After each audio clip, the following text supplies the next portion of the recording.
हाँ बेटा देखो, आज सब्जेक्ट सोशल साइंस में हम बात करेंगे फेडरलिज्म। हमारा टॉपिक है आज फेडरलिज्म। कल हमने क्या पढ़ा था? इंडियन कॉन्स्टिट्यूशन, उसके की फीचर्स।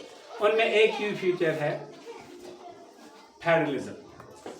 फेडरलिज्म क्या होता है? What is federalism? ये फेडरलिज्म क्या होता है? It is a system of government. ये हुकूमत का एक सिस्टम है in which power is divided between a central government and various state governments, यानी सेंट्रल गवर्नमेंट और स्टेट गवर्नमेंट। कॉन्स्टिट्यूशन ने जो पावर्स दिए हैं ये डिवाइड होते हैं सेंट्रल गवर्नमेंट में और स्टेट गवर्नमेंट में। बोथ सेंट्रल गवर्नमेंट, जिसको हम नेशनल गवर्नमेंट भी कहेंगे, यूनियन गवर्नमेंट भी कह सकते हैं, एंड स्टेट गवर्नमेंट और state government are equally important. दोनों जरूरी है। अगर सेंट्रल गवर्नमेंट होगी, स्टेट गवर्नमेंट नहीं है तो काम नहीं बने। स्टेट गवर्नमेंट ही होगी, सेंट्रल गवर्नमेंट नहीं होगी, काम नहीं बनेगा। दोनों जरूरी है।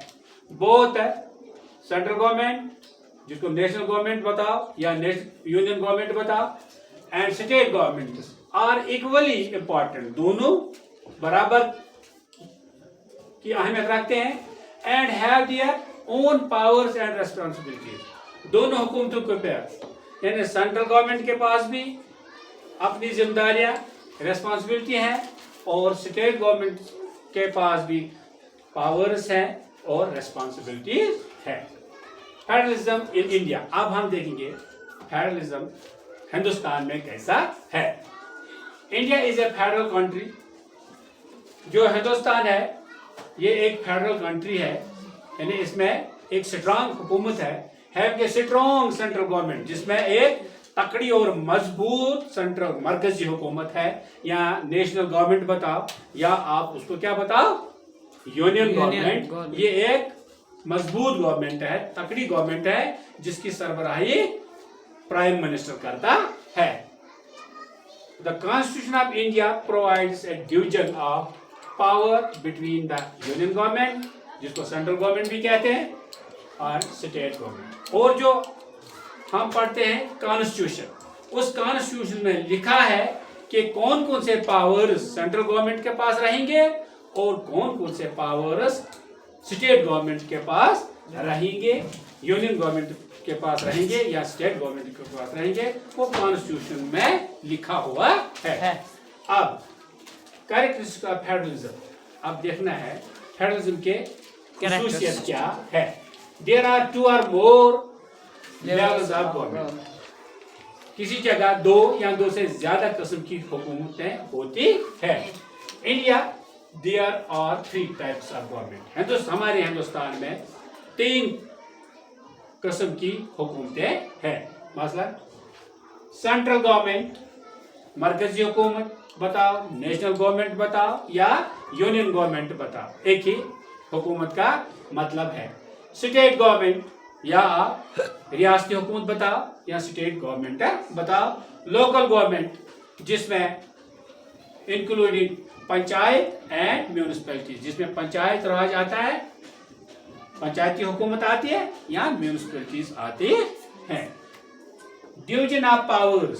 अब पावर्स को कैसे शेयर किया जाता है।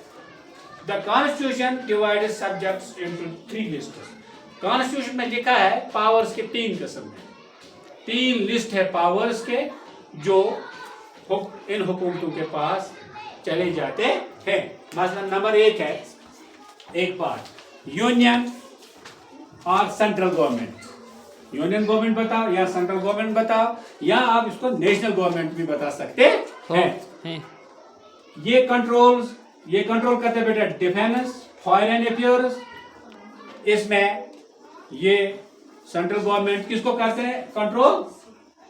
डिफेंस, यानी मुल्क की हिफाजत के लिए, फॉरेन अफेयर्स, और बाकी दुनिया के साथ किस तरह उठना बैठना है, ये जिम्मेदारी है सेंट्रल गवर्नमेंट की, हैंडल्ड बाय सेंट्रल गवर्नमेंट। वहां मैंने लिखा कि एक काम किसका है? सेंट्रल गवर्नमेंट का। स्टेट गवर्नमेंट का क्या काम है? स्टेट गवर्नमेंट के पास कौन कौन से पावर्स होते हैं?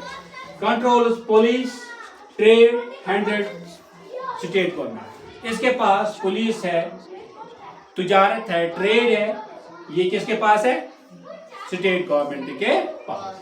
फिर है कॉन्करेंट लिस्ट।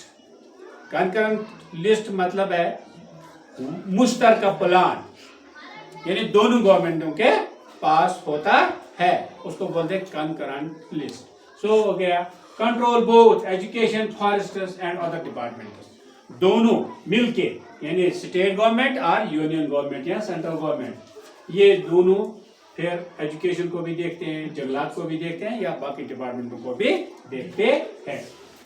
फिर है बेटा रिटन कॉन्स्टिट्यूशन। हिंदुस्तान ही वो दुनिया में वो मुल्क है जिसका कॉन्स्टिट्यूशन किताबी सूरत में है, लिखा हुआ है।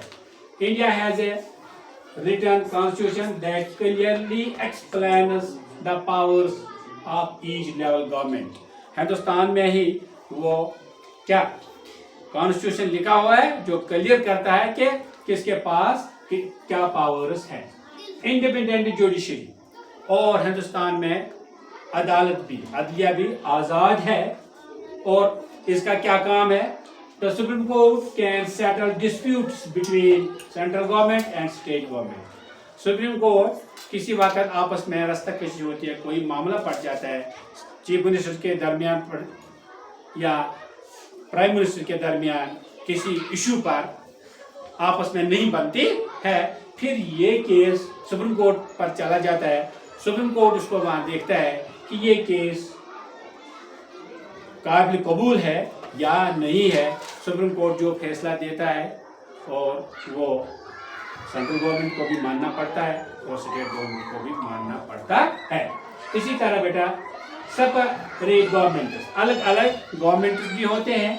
इनमें क्या है? People of India elect different representatives for central and state government. ये जो हिंदुस्तान के लोग ये अपने नुमाइंदे खुद चुन लेते हैं, दोनों हुकूमत के लिए, सेंट्रल गवर्नमेंट के लिए भी और स्टेट गवर्नमेंट के लिए भी। जो हमारे MLAs है, हमारा MLA यहाँ कौन है? कासर जमशीद लोन, वो उसको हमने इलेक्ट किया और वो इस वक्त असेंबली में है। इसी तरह मरकज में हमारा एक नुमाइंदा है इंजीनियर रशीद, उसको भी वोटों से वहाँ भेजा गया।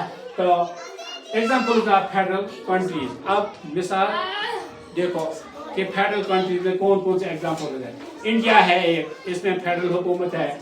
USA में United states of America full इसका नाम है, इसमें भी फेडरल हुकूमत है। कनाडा में भी है और ऑस्ट्रेलिया में भी।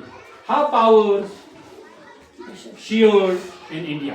अब पावर्स कैसे डिस्ट्रीब्यूट किए जाते हैं हिंदुस्तान में? मैंने बोला ना हिंदुस्तान में 3 टाइप ऑफ गवर्नमेंट है। मसलन लेवल ऑफ गवर्नमेंट मैंने लिखा यहाँ, वर्क किन पर काम करती है। एग्जाम्पल्स क्या है? देखो सेंट्रल गवर्नमेंट, सेंट्रल या यूनियन गवर्नमेंट होल कंट्री, पूरे मुल्क को देखती है, पूरे मुल्क को देखती है। इंडियन आर्मी एग्जाम्पल है, या रेलवे, ये सेंट्रल गवर्नमेंट के पास चलती है। स्टेट गवर्नमेंट के पास इंडिविजुअल स्टेट, अलग स्टेटों के अलग कानून होते हैं, उनके पास पुलिस है या स्टेट रोड है। और local government village and cities. ये जो लोकल गवर्नमेंट मैंने बोला पंचायत होती है या म्यूनिसिपैलिटी होती है, ये विलेज और शहरों को देखते हैं, क्लीन वाटर देते हैं या स्ट्रीट लाइट्स दिखाते हैं। इस तरह मैंने आपको पढ़ाया आज बेटा फेडरलिज्म क्या होता है और फेडरलिज्म का काम क्या है, तो हुकूमत के अख्तियार किन के पास है, तो इसके करेक्ट मैंने लिखे हैं। तो इसी के साथ मैं आपसे रुख्सत लेता हूँ और घर जाके वीडियो को लाइक भी करना, शेयर भी करना और सब्सक्राइब भी करना। खुदा किसने लिखी?